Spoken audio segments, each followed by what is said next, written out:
Biblia abierta, ya estamos en nuestro espacio diario para abrir la Biblia y sacar aplicaciones prácticas para la vida cotidiana. Biblia abierta es un espacio diario, todos los días, de lunes a viernes, desde la 1 de la tarde. Comentamos temas siempre de actualidad. Hoy queremos hablar sobre las reuniones de la iglesia. Las reuniones de la iglesia. Es lo más habitual en los grupos cristianos, una reunión dominical, pero quisiéramos abrir la Biblia para ver cómo eran las reuniones en la iglesia primitiva. Ustedes van a ver que hay diferencias significativas, no son cosas de otro mundo, no estamos hablando de doctrina diferente, pero sí estilos diferentes a la hora de hacer una reunión. Pienso que nosotros en la actualidad nos hemos acomodado a un esquema preconcebido. Me imagino que eso lo inventaron los misioneros, los americanos en algún momento.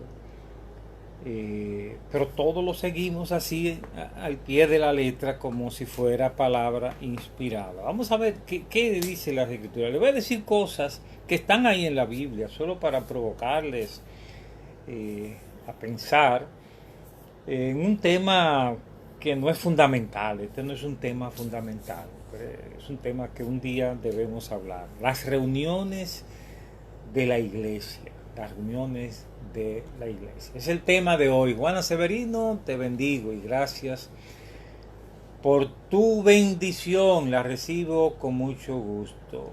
Corsino, gracias por tu contacto diario. José Manuel Félix, bendiciones para ti. Carlos Manuel Esteves, aquí estamos. Bendiciones para todos. Buenas tardes. Buen inicio de semana, dice mi hermano Daniel Cerda. Felipe y Úrsula Arias están aquí. Bueno, Úrsula es la que está presente. Minerva Corona dice: bendiciones del Altísimo, Dios vivo y Señor Jesucristo. Cristiana Maritza dice: Dios les bendiga. Esperanza Antigua, mi apreciada Esperanza, dice: bendiciones, mi amado. Sí, para ti también. José Manuel dice: doctor, feliz inicio de semana para todos. Sí, aquí estamos en Biblia abierta, hoy con este tema, las reuniones de la iglesia. Quiero invitarte a participar. Al final vamos a ver qué tú piensas de todo esto que vamos a ver en las Escrituras sobre las reuniones en la iglesia. Hay algunos pasajes que hablan de las reuniones en la iglesia. Esto es muy importante para uno interpretar otros temas que pasan en la iglesia del Nuevo Testamento. Saber qué significaba una reunión de la iglesia.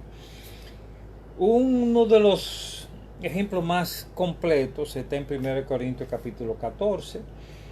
Todo el capítulo 14 de 1 Corintios se refiere a las reuniones, a la reunión dominical. Aunque el tema es contrastar el don de lengua con el don de profecía, para mostrar la primacía del don de profecía. Este don de lengua que aparece aquí en 1 Corintios 14 es diferente al don de lengua de Pentecostés. Es diferente, porque ahí en Pentecostés ellos hablaban y cada uno le entendía en su propio idioma. Parto, medo, selamita, cada uno les oía y le entendía en su propio idioma. Estas son lenguas que no se entienden para los demás.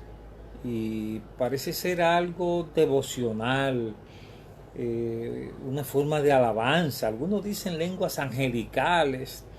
Nadie sabe con exactitud lo que esto significa, pero parece algo para la privacidad, porque en algún momento vamos a ver que Pablo dice: y si no hay intérprete, calla en la iglesia y hable para sí mismo y para Dios, algo así. Entonces Pablo decía, no, mira, profetizar es lo más importante, decir palabras claramente. Eso es el tema del capítulo 14.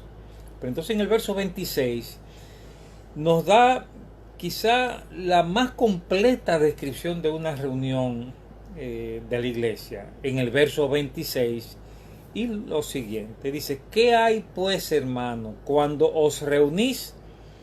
O sea, el tema es la reunión de la iglesia. Cuando os reunís, cada uno de vosotros. Fíjense, ya ahí vemos algo importante. Y es que es un encuentro participativo.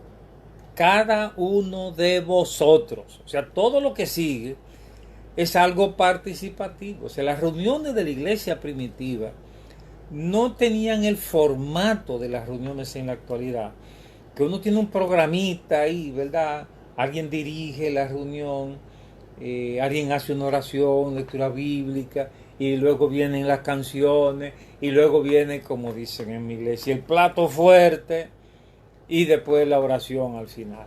No, este no es el esquema que se usaba en la iglesia primitiva. No es un asunto fundamental, pero es importante saber cómo era. Cada uno de vosotros. Eran reuniones participativas. Hoy día, uno de los efectos no tan saludables del templo grande es que se pierde esto, esa participación de la gente en lo que se está haciendo. Hoy día las reuniones en los templos grandes no son participativas. Ahí hay un grupo de alabanza que son artistas. Es un deleite sentarte a escuchar a esa gente cantar y tocar y bailar. Uno va y eso es parte del menú que te brindan, escuchar el espectáculo que te brindan esos artistas. Y luego se para un predicador, una persona atractiva que se mueve, que hace las cosas con gracia, y tú eres un espectador. Eso no es el espíritu en la iglesia primitiva. Es una reunión participativa. O sea, las reuniones tienen que ser participativas. Hay que tratar de que las reuniones sean participativas. Cada uno de vosotros. Entonces menciona los elementos que había en las reuniones. Cada uno de vosotros tiene salmo. O sea, que era una reunión de alabanza. Y eso claramente es parte de la reunión de la iglesia. En algún momento, cuando Jesús está con sus discípulos, al final dice en Mateo 26:30,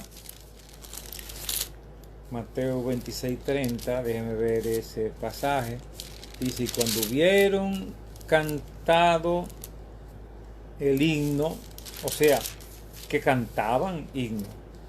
Sí, esto fue después de la cena del Señor, dice el verso 30, y cuando hubieron cantado el himno, salieron al monte de los olivos. O sea que aquí, cuando se estableció la cena del Señor, aquí hubo canciones y aquí hubo la cena del Señor. Ese es otro elemento de las reuniones que voy a mencionar más adelante. De todas maneras, la alabanza, las canciones es parte integral de la reunión cristiana. Pero hay que tratar de que sea participativa.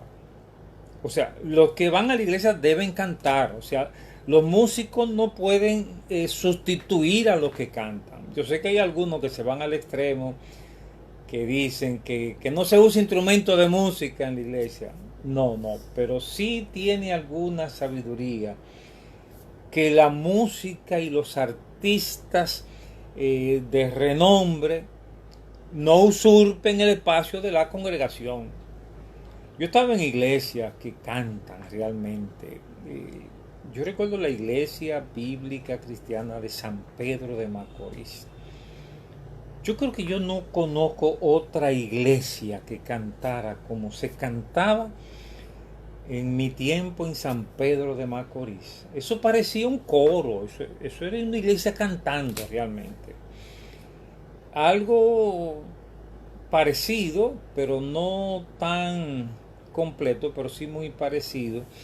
Cuando yo estuve en Madrid, en la iglesia de la calle Trafalgar, allá en Madrid, la iglesia de los hermanos calladitos, le decían en España, que aquí se dice templo bíblico, allá eran los hermanos calladitos, porque la mayoría eran pentecostales, entonces decían que ellos eran los hermanos calladitos que tenían sus reuniones calladitas. Bueno, ellos cuando cantaban los domingos en el templo de Trafalgar, eso era una iglesia cantando. O sea, yo creo que necesitamos iglesias que canten. Los músicos no pueden sustituir a la iglesia cantando.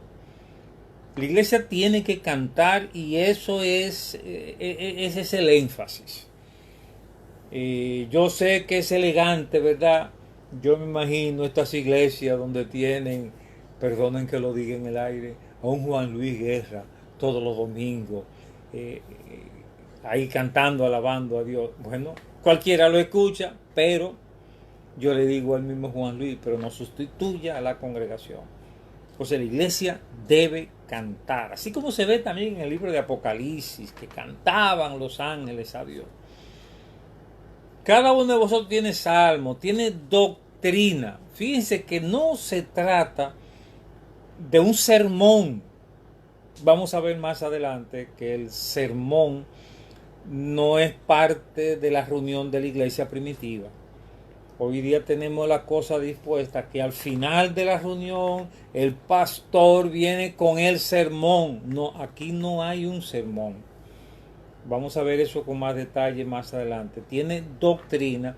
Estos generalmente eran los ancianos, los presbíteros, los demás conocimientos que abrían las escrituras y daban una enseñanza, pero junto a todos los demás, porque dice también tiene lengua, o sea, momento de alabanza seguido de una interpretación de esa alabanza. Así yo entiendo estas lenguas. Y también revelación, que probablemente significa una palabra profética.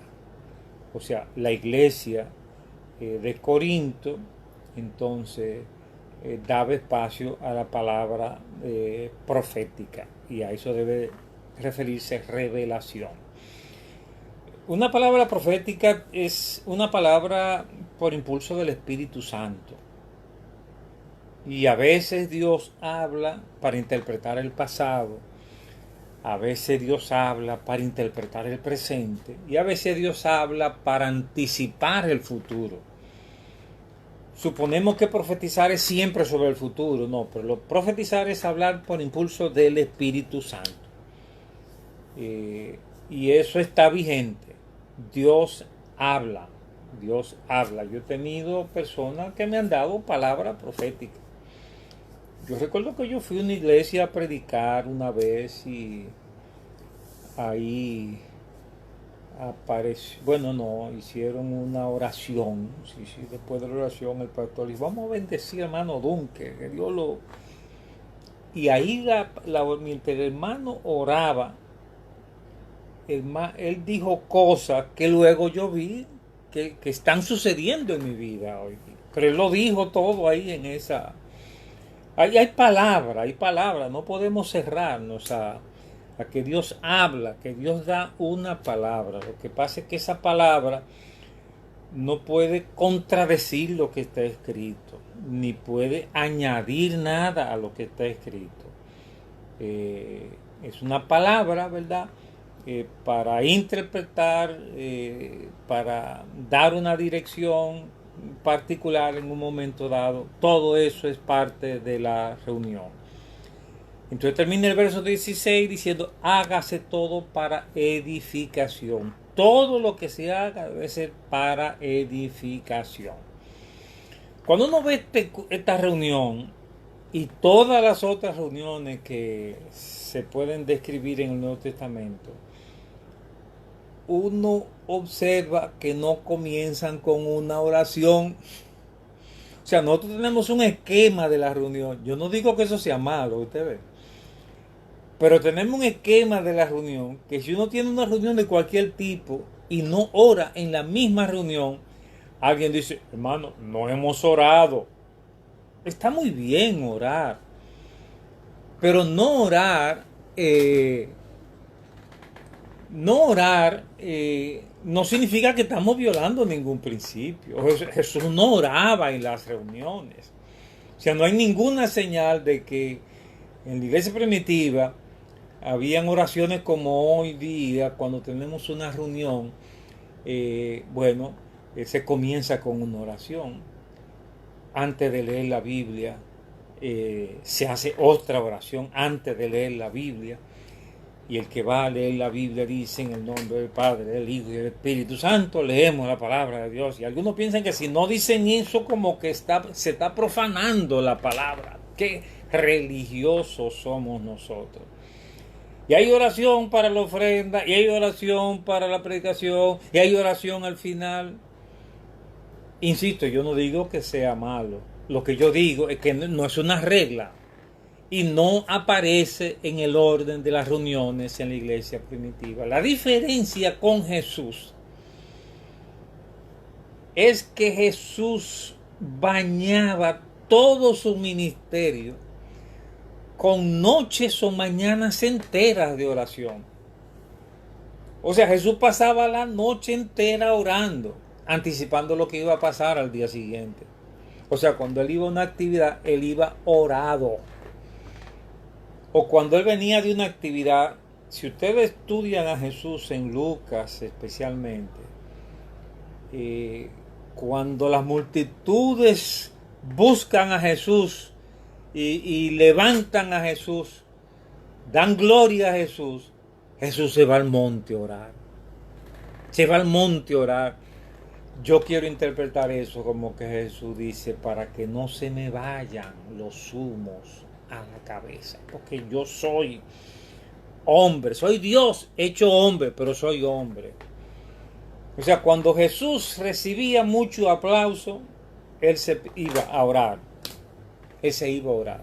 Cuando Jesús tenía una gran, él iba a orar. Pero en reuniones, usted no va a encontrar ninguna ocasión en que Jesús dice, bueno, antes de dirigir la palabra, déjenme hacer una oración.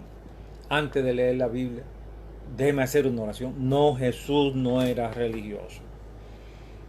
Mire, yo no estoy diciendo que hacer todas esas cosas sea malo. Lo malo es establecer la exigencia de que si no se hace, estamos mal.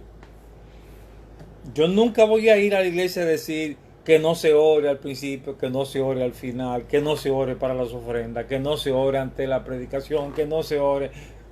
No, yo nunca voy a decir que se quite eso de ahí. Pero sí estoy diciendo ahora que no es una regla obligatoria. No es una regla obligatoria. Bueno, aquí lo que estamos viendo en 1 Corintios 14 es que es una reunión participativa. Luego viene lo de la lengua. Si habla alguno en lengua extraña, yo dije que era como una alabanza.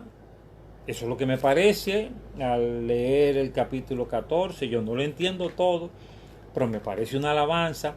Y dice, sea esto por dos, o a lo menos tres, y por turno, y uno interprete. Y si no hay intérprete, calle en la iglesia y hable para sí mismo y para Dios. Para sí mismo, o sea, alabe en su intimidad, para sí mismo y para Dios. Pero fíjense como dice, dos o tres. Y luego más adelante dice, asimismo los profetas hablen dos o tres, y los demás juzguen. Y si algo le fue revelado a otro que estuviera sentado, calle el primero. Porque podéis profetizar todos uno por uno, para que todos aprendan y todos sean exhortados. Y los espíritus de los profetas están sujetos a los profetas. O sea, es una reunión participativa.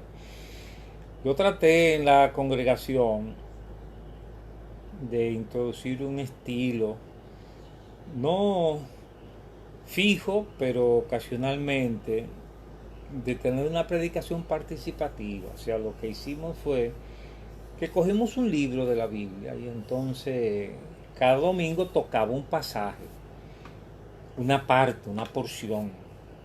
Y entonces 3 hermanos nos parábamos ahí al frente para comentar el pasaje que tocaba ese domingo. Para mí eso fue riquísimo. Eso fue riquísimo, ver cómo Dios se movía hablando a través. Para algunos hermanos al final no querían un sermón. Y lo que hay es sermón. O sea, los hermanos pidieron sermón. Pero yo estoy diciendo, y no es que el sermón sea malo. Lo malo es la rutina que diga que tienen que ser de esa manera. Aquí no había eso. Otro pasaje que parece describir las reuniones de la iglesia primitiva es en Colosenses, capítulo 3, versículo 16. Es un solo versículo, quizá dos. Dice: la palabra de Cristo more en abundancia en vosotros, enseñándoos y exhortándoos unos a otros en toda sabiduría. O sea, una de las cosas que hay en la reunión es ese tiempo de enseñándoos y exhortándoos, ese dialogueo, ese conversatorio en el espíritu, enseñándoos y exhortándoos. Yo identifico esto con el acto de profetizar. Enseñándoos y exhortándoos unos a otros en toda sabiduría. O sea, la reunión debe tener un momento de enseñanza-aprendizaje. Y segundo, cantando. Ese es el otro elemento. O sea, estos son dos elementos que no deben faltar en la reunión de la iglesia. O sea, un momento de enseñanza-aprendizaje, sea como sea. Y repito, yo no estoy diciendo que el sermón sea malo. No, yo doy sermones habitualmente. Yo estoy diciendo que no debe ser una regla. Yo voy a las iglesias y hablo sobre la familia y a veces me invitan y yo le digo al pastor, ¿qué le parece si en lugar de una conferencia magistral tenemos un diálogo, usted y yo, nos sentamos en dos sillas allá al frente, usted me presenta, me hace una pregunta, yo hablo por 10 o 15 minutos y seguimos ahí conversando, y dándole libertad al Espíritu Santo? Y usted que conoce la iglesia, usted sabe que usted me va a preguntar, yo soy el experto en familia. Algunos pastores me dicen, no, dígale al doctor Duncan que conferencia, una conferencia magistral. Pero mire, otros pastores que se han atrevido, y mis mejores presentaciones, las que yo valoro más, es cuando yo tengo ese diálogo con una persona de la iglesia y nos sentamos ahí como si fuera un programa de televisión en diálogo. Yo pienso que eso es lo que pasaba aquí en la iglesia primitiva, enseñándoos y exhortándoos unos a otros en toda sabiduría, cantando con gracia en vuestros corazones al Señor, con salmos e himnos y cánticos espirituales. Y dice también el verso 17, y todo lo que hacéis, sea de palabra o de hecho, hacedlo todo en el nombre del Señor Jesús, dando gracias a Dios Padre por medio de él. Yo pienso que la acción de gracias es también parte de las reuniones. Yo creo que, iba a decir en todas, pero yo creo que en las reuniones cristianas es bueno dar oportunidad para decirle gracias, Señor, por lo que me has dado en esta semana, en estos días. Gracias, Señor.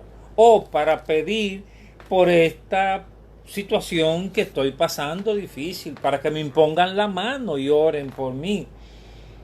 O sea, este pasaje muestra tres elementos de las reuniones cristianas: enseñanza, aprendizaje, alabanza y momento de acción de gracia. Otro pasaje que nos da una pista para entender las reuniones de la iglesia primitiva es en Hebreos capítulo 10.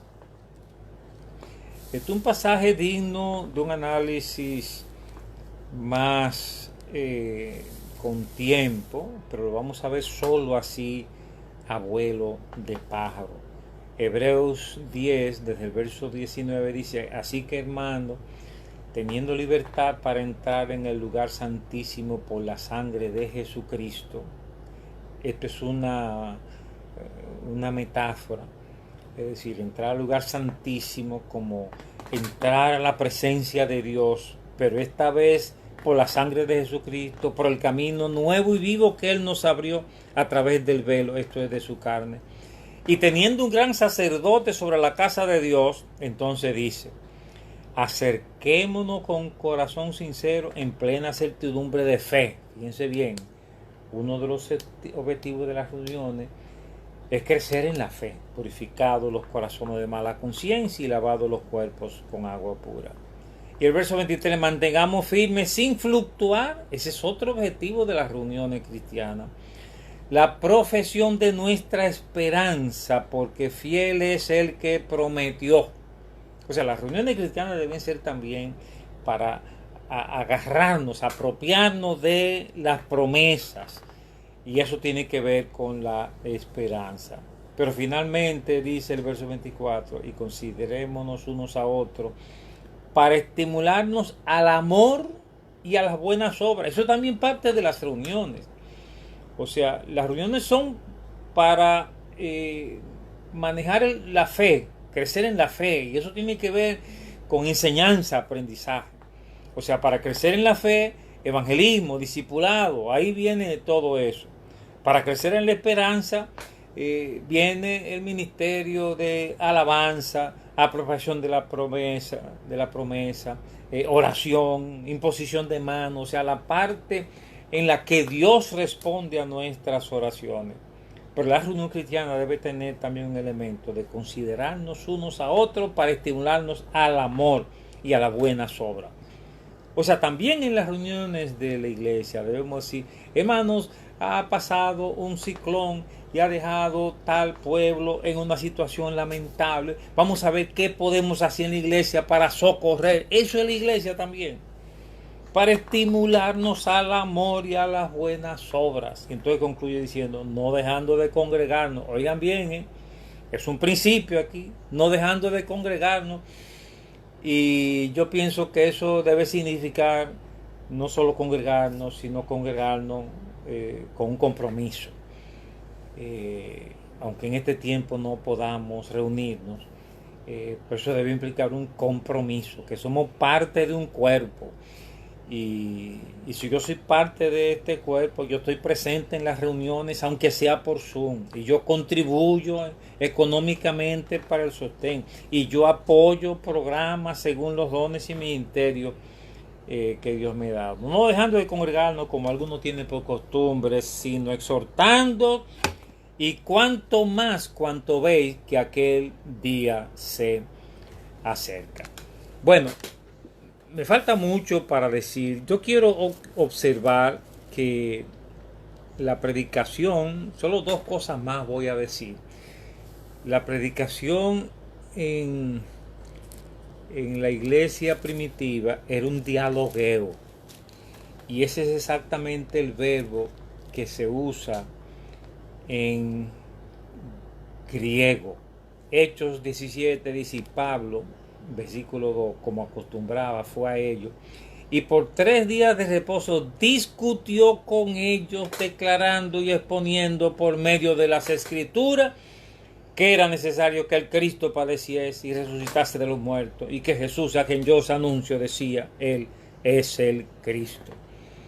Ese discutió en griego es dialogueo.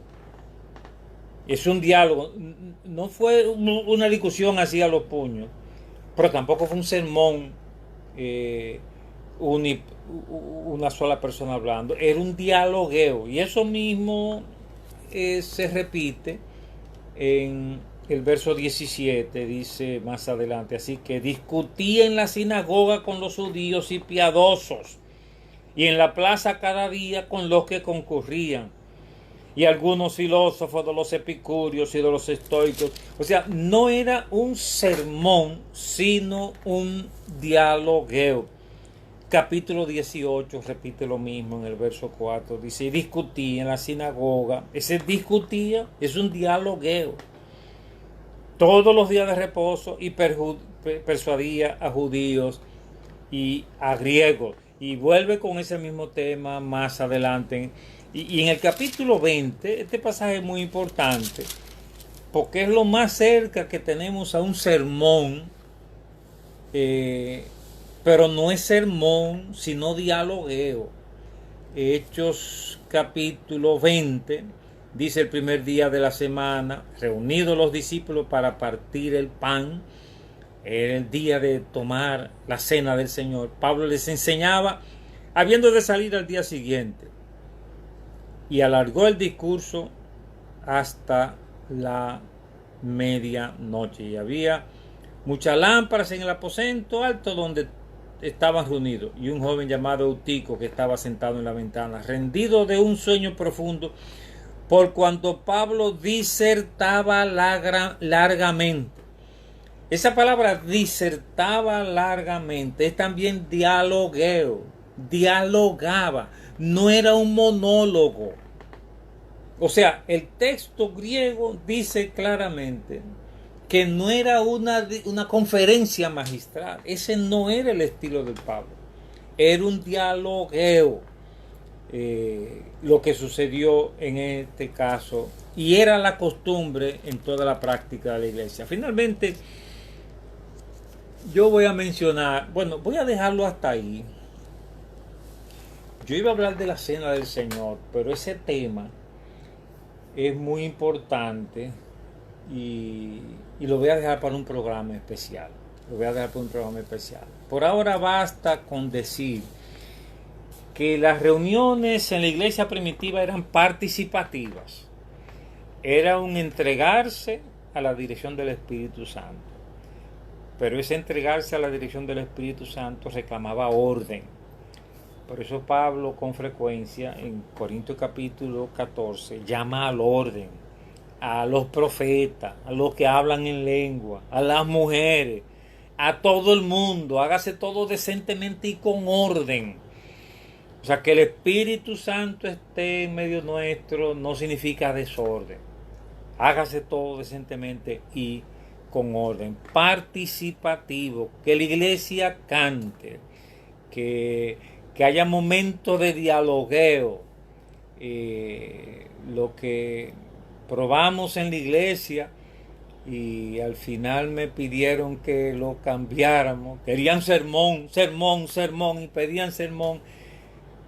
Pero la idea de coger un pasaje y dialogarlo entre varios hermanos maduros, predicadores, a veces es una manera de usted entrenar a los otros para que aprendan a manejar las escrituras. Eso se acerca más a lo que había en la iglesia primitiva. En las iglesias de las asambleas, de los hermanos del templo bíblico, tienen una práctica muy cercana a esto, y es que cuando ellos toman la comunión, la Santa Cena cada domingo, ellos hacen un dialogueo ahí, un dialogueo antes de tomar la Santa Cena.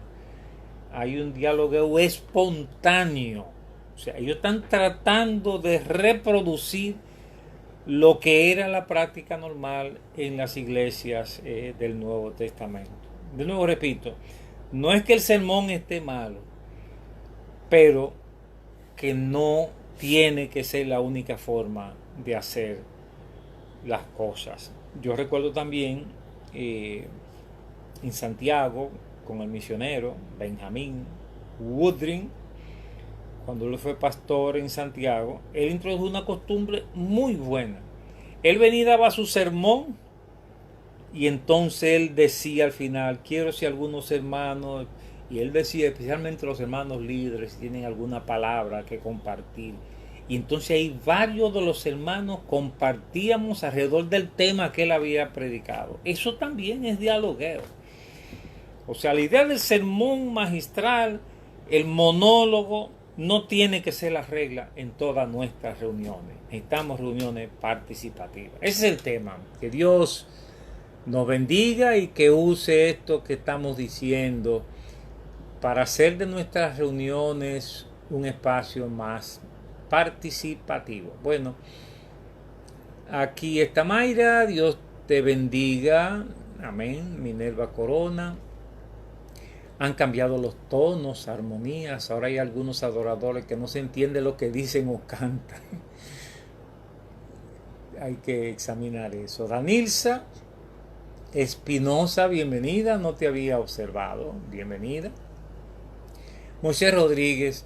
Muchas iglesias en España son muy calladitos. Yo de 3 meses allá. Sí, yo estuve en la iglesia de los calladitos en España. Con don Ernesto Trenchard, un maestro de la palabra. Mire, cuando ese hombre se paraba a predicar, inglés, no como nosotros que nos movemos, tiramos los pies, no. Ese hombre era una monotonía, pero era botando Biblia con cada palabra. Era analizando el texto con sabiduría. Eso era lo normal. Yasmin Cueto, te bendigo, te abrazo. Daisy Vargas, saludos desde Oklahoma. Qué bueno, Daisy, Dios te bendiga. Aquí está José Díaz, Emma Peguero, Daniel dice, muchos cantos de hoy perdieron lo espiritual. En el mensaje de ellos sacaron a Dios, el arrepentimiento, la fe, etc. Una música muy bonita, pero el mensaje del canto nada tiene que ver con la Biblia. ¿Qué hacer en tal situación? Mira, le está tocando un tema real. Mira, hay un estilo de hacer canciones hoy día. Yo no lo había descubierto.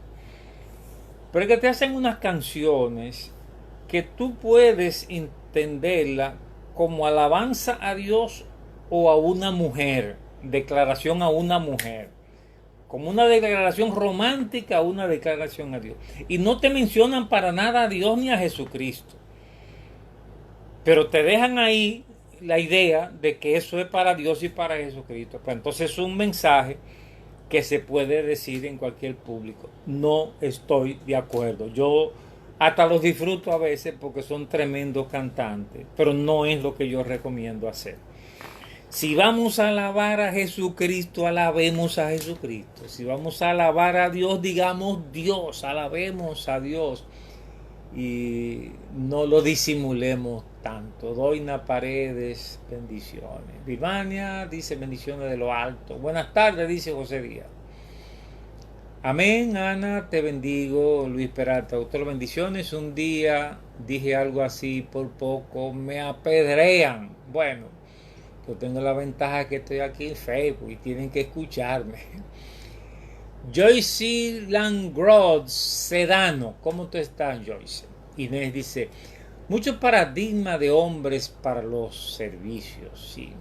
Vilma Quesada dice, buenas tardes, mi hermano, Dios los bendiga siempre. Francisco Pérez.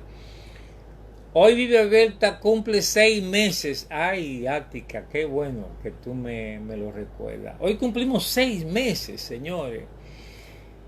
Qué bien, qué bien. Gracias por esa memoria. O sea que nosotros comenzamos en ¿qué mes, Ática? No te voy a poner porque tú nunca aceptas que yo te ponga ahí, ¿verdad? No, no se puede ahí, no. Hace 6 meses, entonces estamos en septiembre, agosto, julio, junio, mayo. Entonces fue en abril que comenzamos. Fue en abril, marzo o abril. Ática, mira, yo te ruego que lleves la fecha, porque me haces muy bien con eso. Está bien, amén. Reyes Sánchez está aquí con nosotros, Ana Fabián. Dios bendiga, familia en Cristo Jesús, amén. Félix Núñez, Josmar dos Santos, Rafael Núñez, Michelle Vargas está aquí. Minerva Corona dice, sería bueno intentar hacer una reunión interactiva cada cierto tiempo, porque hay muchas personas que no son conocidas ni cómo piensan dentro y fuera de la congregación. No sé si te refieres a las reuniones de la iglesia, pero mire, la reunión de la iglesia, la única manera que yo me imagino una iglesia con más de 60 miembros funcionando es con grupos caseros, células, iglesias en las casas, reuniones en las casas. O sea, mire, después que usted pasa de 60 y que usted pasa de 200 y de 500 y de 800 personas, miren, ya eso es que usted va a una iglesia y usted no conoce al 95% de la gente que está en la iglesia. Eso no es el asunto. Ahí no es que está el asunto. O sea, las iglesias grandes deben tener grupos pequeños. Si una iglesia grande sin grupos pequeños se está apartando del proyecto original del Nuevo Testamento. En el Nuevo Testamento no había templos, eran reuniones pequeñas. Suponemos que en ocasiones se reunían en la plaza, en el sitio público, y vamos todos para allá. Pero el grupo pequeño es clave en la experiencia de la iglesia. Doina, te bendigo, Minerva, bendicionada. Alberto dice, pienso que el modelo es doble. Lo de Pedro en Pentecostés aparenta ser un sermón, mientras que cada día en las iglesias se dialogaba la palabra. Entonces, cuando la iglesia es una célula, se da la posibilidad para discutir las escrituras y poner cada uno usando sus dones, lo cual se dificulta en grandes multitudes. Esto último, me parece, fue lo que dio lugar al sermón en vez de análisis participativo. Pero nosotros hoy, con el modelo celular, podríamos hacer ambas cosas. Sí, ciertamente, Pedro en Pentecostés es el otro caso. Hay 3 ocasiones que parecerían ser un sermón. Uno en Hechos capítulo 20, que el texto griego sugiere que fue un dialogueo. El otro caso es Pedro en Pentecostés, que fue un sermón, pero seguido de profetizar, de participaciones. Pero en el caso de Pedro fue un sermón, sí, fue un sermón. O sea que no se puede satanizar el sermón. No se puede satanizar el sermón. El sermón claro en el Nuevo Testamento es el sermón del monte. Ahí no hay más nada. O sea, Jesús preparó esa ocasión y tiró su sermón. Ahí no hubo pregunta y respuesta, no hubo diálogo. Fue un discurso como cuando un candidato lanza su programa de gobierno. Así fue Jesús en el sermón del monte. Ok. Alejandro, Dios te bendiga. Vi la celebración que tuvieron en la iglesia. Creo que eso fue ayer, que se reunieron presencialmente y me alegró. Escuché tu predicación y Fiore estaba mirando la reunión. Que Dios les bendiga. Nos sentimos como si hubiéramos estado con ustedes. Guillermo de Sena, Doina, dice la gloria de Dios. Que quizás usamos más el dialogueo en el estudio bíblico, ciertamente. Y hay que recordarlo, porque a veces incluso el estudio bíblico es un sermón. Pero es cierto que en el estudio bíblico, claro, miren, cuando uno tiene una iglesia de más de 100 o 200 miembros, ya el dialogueo no es tan fácil. La modalidad que yo insisto en probar es que varios hermanos cojan un libro y lo vayan dialogando poco a poco. Eso funciona. O sea, 3 hermanos se preparan y quizá con uno que sirve de moderador, como si fuera un programa de televisión, pero en oración y ayuno, buscando a Dios para que hable a través de los hermanos. Puede ser muy rico y participativo. El reto, cuando me toca ir ante un público, yo hago mi papel. O sea, yo me paro y actúo. Oigan bien, cuando usted está ante una iglesia de 500, 800, 1000 personas, cuando usted se para a predicar, eso no es un dialogueo. Eso es un acto como si fuera una obra de teatro. O sea, usted tiene que ir a ese espacio calculando la ropa que se pone, cómo usted se para, cómo usted habla. Todo es un poco el lado delicado del asunto. A mí me explicaron lo que significa hacer un programa para la televisión, un programa cristiano para la televisión. Y cuando me lo explicaron yo no lo entendía. Y es que tiene una dosis de teatro, pero de teatro literal. O sea, los predicadores que tienen programa en la televisión hacen teatro en el buen sentido de la palabra. O sea, las ropas que se ponen, la forma como hablan, los movimientos, los pasos que dan, eso no es dialogueo. Eso es una disertación magistral legítima, no digo que sea malo, en su máxima expresión. Michelle dice, aquí estoy tarde pero presente siempre cuando puedo. Comparto sus estudios para seguir escuchándole. En marzo 21, marzo, abril, mayo, junio, julio, agosto, septiembre, son 6 meses. Marzo 21, el 20 era mi cumpleaños. Qué bueno, Ática, gracias por ese recuerdo. Alejandro dice, en nuestra iglesia cambiamos la dinámica del culto de oración. Le llamamos un tiempo de compartir. Cada uno lleva una porción de comida y la compartimos. Tenemos acciones de gracias, alabanza, peticiones, meditación. Algunas veces cambiamos el formato de la silla. Ha sido de gran impacto. Te felicito. Qué bueno. Eso es lo que yo pienso que tenemos que hacer. O sea, rompamos el formato, no la esencia, no la doctrina, no nuestras bases de fe. Pero esos formatos que nos trajeron de que va primero esto, después esto, rompamos esos formatos, rompamos. José Manuel le dice, doctor, con este modelo que tenemos en las iglesias, ¿qué nos han enseñado y hemos aprendido? Nos acostumbramos al dialogueo. Sí, yo estoy hablando de eso para que dialoguemos. O sea, uno se va a sorprender de la palabra que Dios da a través del dialogueo, a través del conversatorio, un panelo, como usted quiera llamarle. Y para cuando uno es pastor, usted es el que tiene la experiencia.